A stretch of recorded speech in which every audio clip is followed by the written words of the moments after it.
Hi everyone, just wanted to take a minute to talk a little bit about how to graph exponential functions. We're going to go through this process as if you didn't have something like Desmos that you could plug it into to graph. We're going to go through the steps that you would do if you were doing it by hand. So I understand you do have access to something like Desmos, but I think it's an important skill to understand what you would be looking for. So when you're graphing by hand, the most important thing is going to be picking points that are beneficial to you. And what do I mean by picking points that are beneficial to you? Well, picking points that are going to help you with the features of an exponential function. So what do we know about exponential functions? We know that they have a horizontal asymptote, right? They're never going to touch the x-axis. You know that when your ratio is bigger than 1, it's going to be increasing. You know when your ratio is less than 1, it's going to be decreasing. We know if we put a negative out front, we're going to flip it, and it's going to be underneath. But in general, what's kind of the point that is really our anchor?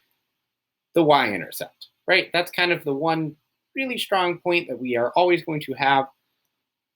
So the first thing that you should always do when you're graphing an exponential function is going to be that you're going to find the y-intercept. All right, so let's start off graphing a relatively straightforward, simple function, f of x equal to 3 to the x, okay? So your first thing is always going to be, let's plug in and find the y-intercept. Now, if you recall, a is going to be your y-intercept. I don't have an a written, so a is 1, so you know it's going to be 1. But if you wanted to confirm that, right, 3 to the 0 is just 1. So it's just 1. Right? So I'm going to start off with graphing that point. Now, obviously, if you were doing this by hand, you would just plot it using graph paper, whatever the case would be. I'm just going to plug it into a table. And in case you forget how to plug things into a table, add item, table. All right. So we have that point. Now you're going to kind of want to pick a couple above and then maybe a couple below. This is not a terribly difficult function, so you can probably get through them pretty quickly. But maybe kind of pick 2 above, pick 2 below. That should cover most of your bases. You'll get a pretty decent idea. All right, so if I did 1 above, right, that'd be f of 1 is equal to 3 to 1, which is just 3. Okay. 1, 3. Oop, that's not a 3. Okay. Let's do another one. Let's do 2. What happens when I plug in 2?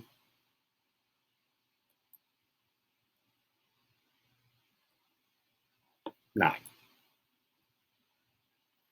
We're at 9. Now you can actually already see, I have to already zoom out. The important thing here is that you can see it's going to be increasing very rapidly.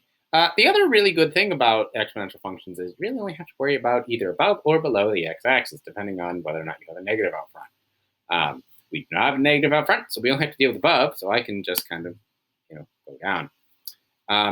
And actually, even with that, I'm still not going to be able to get to my next point, right? If I did f of 3, that would be 27, which is way up there. So that's why I'm saying really, you don't have to pick a lot of points because you pretty much know it's just going to go way up. All right. Now let's do it on the other side. Let's do f of negative 1. So that'd be 3 to the negative 1, which is going to be 1/3, right? So if I have negative 1, I get 1 divided by 3. Okay. The problem with this side is going to just be, it's kind of hard to graph it by hand in that everything just gets closer and closer to 0, right? And you know it's getting closer to 0 because we have an asymptote there. So you know it's just going to get closer and closer to 0. So when you're trying to graph it, it's kind of hard to make the distinction. At a certain point, you just kind of be like, close enough. Right. So do your best with these. So if I do f of negative 2, right, it's going to be 3 to the negative 2, which is 1 over 3 squared, which is 1 over 9. Right, and then I'd have 1 over 27, which is already a really small number. Okay, so if I kept going, we know it's going to continue on in this pattern, right? So if we know how exponential functions work, we really don't need more than this, right? I know this side's just going to kind of go up for, really quickly. Wow. Because I know the next number is going to be 27 if I continue on. So I have to try and make that. Oops. So yeah, it'd be like up to 27. And then this one, it's going to get closer, but it's never going to go across. And right, at a certain point, you're just going to start drawing the axis. Now, obviously, that is a very shaky hand. But if I were to graph it, it's going to be close enough. Not bad. But you get the point, okay? So that is ultimately what it is going to look like when you do it by hand. Let's do another one. This one will be a little bit harder. So I do have to get rid of these points. I'm going to pick the same points, though, so it doesn't necessarily matter. I have to get rid of the x's. I'm just going to get rid of the y's. All right. I am going to, -2. I am now going to pick something with an a, and I'm going to make it a little more complicated. So let's do f of, so it'll be right here. Let's do f of x is equal to, 3 1/4 to the x. Okay, so what do we know this is going to look like? Well, it has an a, so my y-intercept will no longer be at 1. I know I have, my ratio is less than 1, so it's going to be decreasing. We still are going to have our horizontal asymptote, though. All right? And we do know that now the left-hand side, the quadrant number 2, is going to go off to infinity. So let's look at what this looks like, right? If I don't even really need to bother plugging in 0. I already know it's going to be 3. But if I go through the process, 0, 3 times 1, which is just 3. Okay, so here's my first point. There's my y-intercept. Now I need to bother finding the rest of these. Now, what happens with what I'm doing? So I'm going to plug in 1, same as last time. 3 times 1/4 to the 1, 3/4.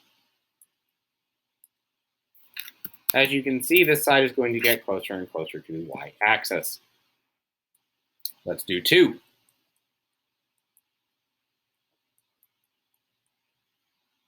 So what is that going to end up being?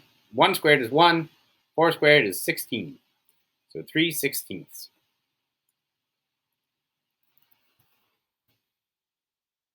Okay. Now, I'm not going to bother continuing on in this direction. I already know what's happening, right? It's going to be doing one of these things. That was not supposed to go over the x-axis. Pretend it didn't go over the x-axis. There we go. Okay, now on the other side, what do I know it's going to look like? It's going to go off up to infinity, get really big really fast. And how do I know that? Well, I can plug in those points to confirm it. -1. One of the big benefits, again, of this is that the numbers get so big or so small so quickly, you really are not going to plot a lot of points. It's just going to be, goes off forever. And, okay, it gets really close to 0.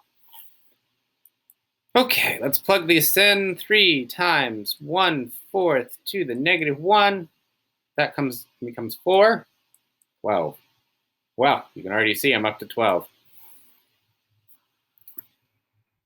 And what's going to happen next? Well, you might ask. 1/4, 2, sorry. 3 times 1/4, -2. 3 times 16, which is 48. So right now I go from 12 to 48. So this is going to be like this.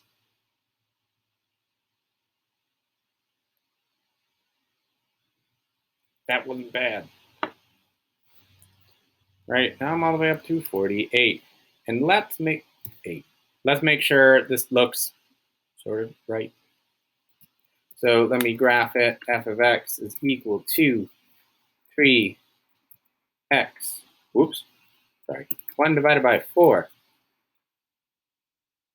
to the x. Hey, that's pretty good. Right, if I clear that, bam, pretty much on it. So anyway, this is how you go through the process of graphing by hand. Start thinking of key features and how it's going to look like, then plot some points. Luckily, these are exponential functions, so they get really big and really small really quickly. So you don't have to plot a lot of points. It'll just start going up to infinity or getting closer to 0. All right, let me know if you have any questions, and have a great day.